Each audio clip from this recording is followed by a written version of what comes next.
This is where the madness begins. What? Now bang it out the truck.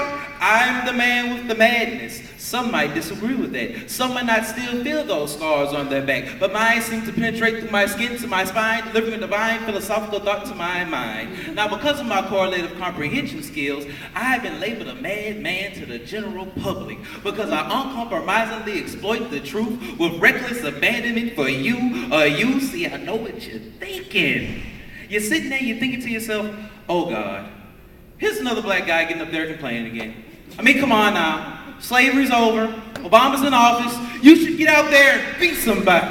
Well, buddy, when you go to school to learn about people who look like you and their legacy, of course it's all gravy. But I find it uncomfortable to learn about the world's most infamous, most diabolical criminals and call them heroes. Because you see, the man with the madness, me, can see the inconsistency, can see the hypocrisy, whether it's biblically or politically. You teach me about Christopher, didn't know where the hell he was going.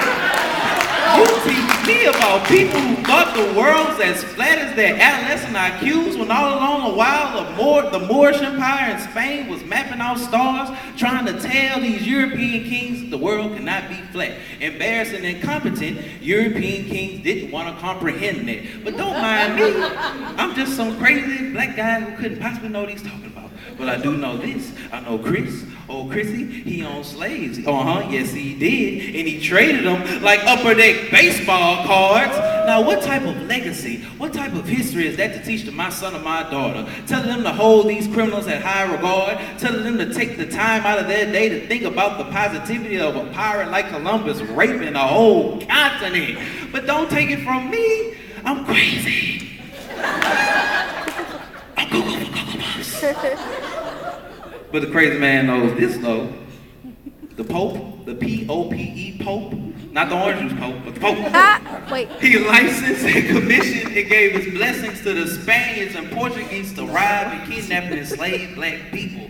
Now we all know the Pope was the king dang-a-lang of Christianity. And he okayed slavery in Jerusalem Slim's name.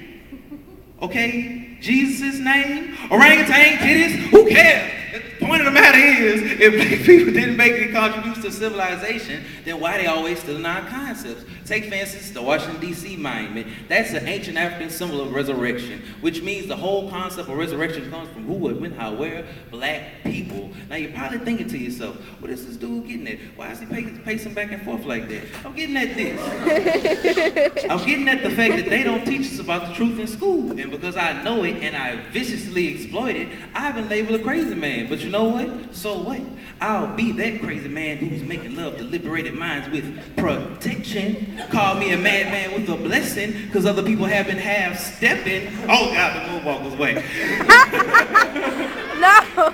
If me being labeled a crazy man, if I'm being labeled a crazy man for telling the truth, then I shake. That means so shall it be. Lock me up and throw away the key, because it won't be long before all the rest of you guys join me. Because we gotta understand is that the truth is independent of me or you. Therefore, if you can find it, then it might just set you free.